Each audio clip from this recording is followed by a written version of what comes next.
अस्सलामुअलैकुम स्टूडेंट्स। आज हम पढ़ेंगे केमिकल रिएक्शन और उसकी टाइप्स कि केमिकल रिएक्शन हम किसको कहते हैं, क्या केमिकल रिएक्शन होता है, किस तरीके से होता है। सबसे पहले बात आपको जाननी है कि जब कभी भी हम बात करते हैं केमिकल रिएक्शन की, तो केमिकल रिएक्शन हमेशा एसोसिएट होता है, जुड़ा हुआ होता है to the physical change.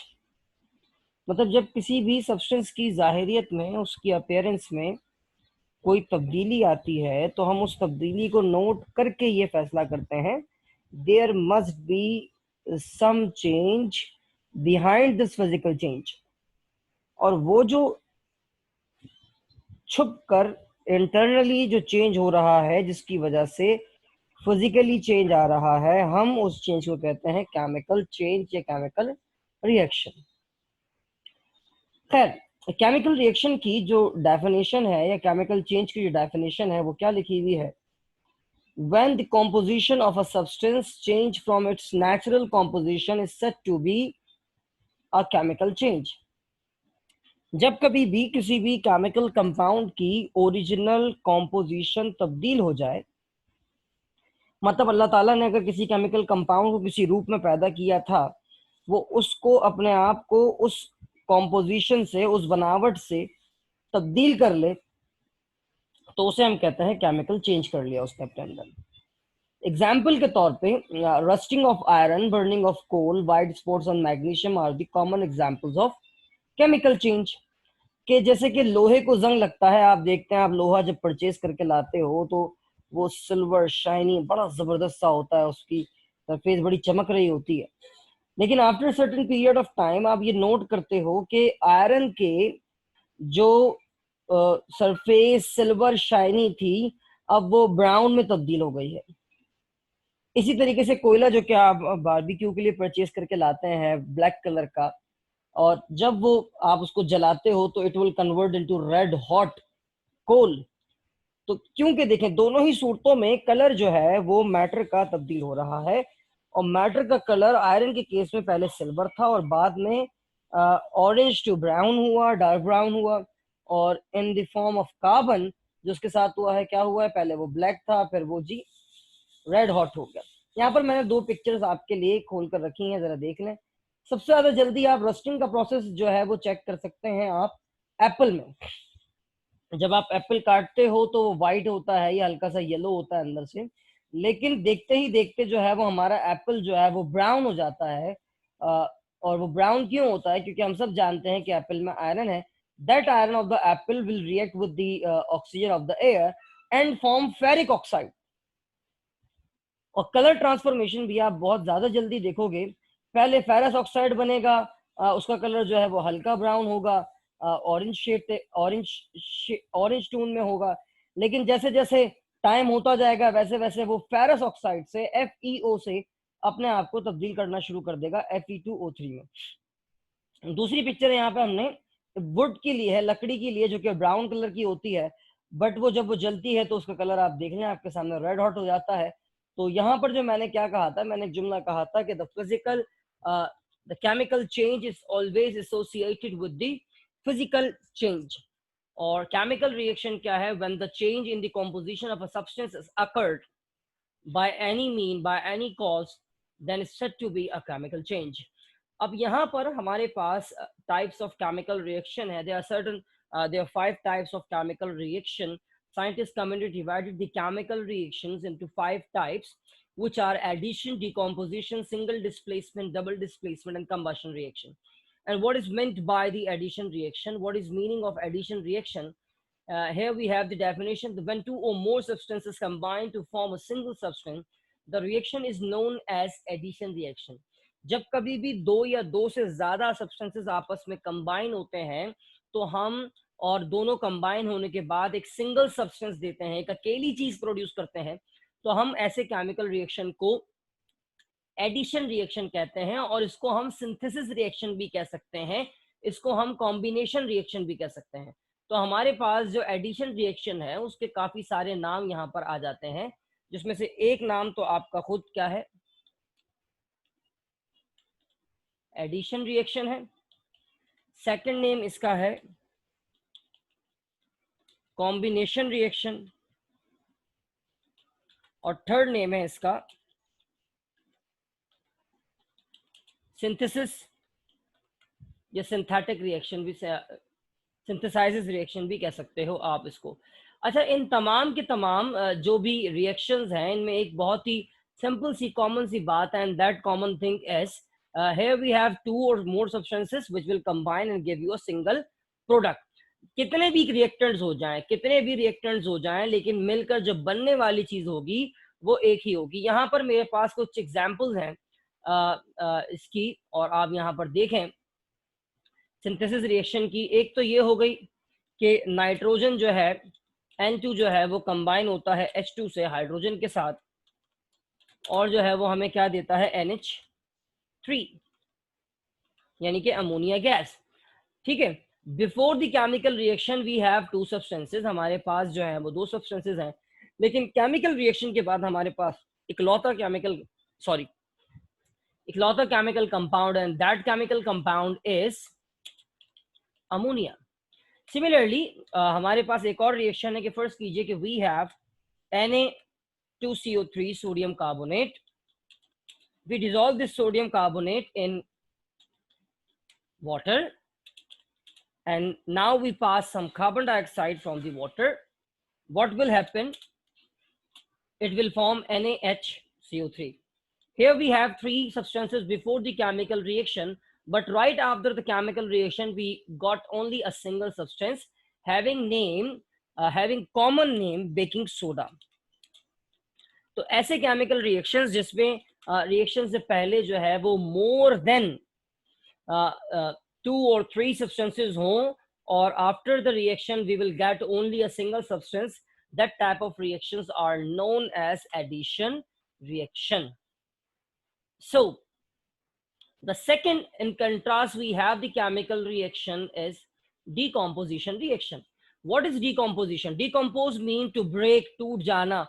When a single substance break up into two or more substances, the reaction is known as decomposition reaction. And remember, here we have to remember that the decomposition reaction always needs some amount of heat, some amount of energy to accompany it.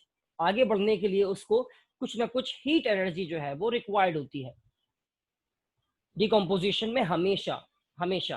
ठीक है, क्यों? क्योंकि एक chemical compound है, उसके atoms आपस में combine हुए हैं, there are certain type of bonds, may be 2 or 3 types of bond are there in a chemical compound, और आप उसके सब्सटेंसेस को ब्रेक करना चाह रहे हो, तो what you need some amount of heat to decompose it. तो यहाँ पर जो एग्जाम्पल दी हुई है सबसे बेहतरीन एग्जाम्पल है, इससे ज्यादा कोई अच्छी एग्जाम्पल हो नहीं सकती, कि calcium carbonate CaCO3 on heating gives you calcium oxide and carbon dioxide. ये खुदा का तोहफा है, आपको कुदरत ने दिया कैल्शियम कार्बोनेट, जिसको आप लाइमस्टोन कहते हो और मार्बल भी कह सकते हैं अगर वो अपनी मेटामॉर्फिक रॉक की फॉर्म में होगी। तो कैल्शियम कार्बोनेट को जब हम हीट करते हैं तो it will decompose, it will break and gives you the sediment, the particles from which it composed, that is calcium oxide and carbon dioxide. Now the third reaction is single displacement reaction. Displacement mean the change of position in a particular direction. Single mean in this reaction only a single substance will change its position while all the other substances will retain their position. क्या लिखते हैं? The reaction in which atoms or group of atoms is replaced by होना चाहिए था यहाँ पर, are replaced by another atom or group of atom, reaction is known as single displacement reaction. जब कभी भी कोई भी एक सब्सटेंस अपनी जगह को तब्दील करता है किसी दूसरे सब्सटेंस से, यहाँ पर मैं एग्जांपल इसके ऐसे दूंगा कि क्लोरीन रिएक्ट करा हुआ था हाइड्रोजन के साथ, because hydrogen carry the positive charge and chlorine carry -1, और जब क्लोरीन को बेटर ऑप्शन मिला रिएक्शन करने के लिए तो क्लोरीन ने अपने पॉजिटिव आयन को रिप्लेस कर लिया जिंक के पॉजिटिव आयन से। ठीक है, तो क्लोरीन यहां पर अपनी पोजीशन को चेंज कर रहा है, क्लोरीन ने अपने हाइड्रोजन को छोड़ दिया और डिस्प्लेस हो गया, अकेले डिस्प्लेस हो गया और चला गया जिंक के पास और उसने फॉर्म किया जिंक क्लोराइड। ये बहुत ही कॉमन रिएक्शन है जिसको स्कूल्स में परफॉर्म करके दिखाया जाता है for the production of hydrogen gas. मुझे वक्त मिलेगा तो मैं वीडियो जरूर डालूंगा जैसे स्कूल्स ओपन होते हैं। यहाँ पर हम क्या लेते हैं, लेकिन हम यहाँ पर लेते हैं मैग्नीशियम। जिस तरह से जिंक के ऊपर +2 चार्ज है वैसे मैग्नीशियम के +2 चार्ज है। हाइड्रोजन से ज्यादा बेटर ऑप्शन क्लोरीन के लिए कौन है, magnesium. That is why chlorine will leave the hydrogen and hydrogen will produce hydrogen gas and chlorine will combine with magnesium to gives magnesium chloride। इस पूरे रिएक्शन के अंदर आप देखेंगे कि the only one substance is going to change, is changing its position, and that is chlorine। that is why the reaction is known as single displacement reaction। ठीक है जी। और सेकंड लास्ट हमारे पास है double displacement reaction. Double displacement reaction क्या है, when to ionic compounds, यहां पर आपके पास लिमिटेशन दे दी है कि दो आयोनिक कंपाउंड ही आपस में रिएक्ट करेंगे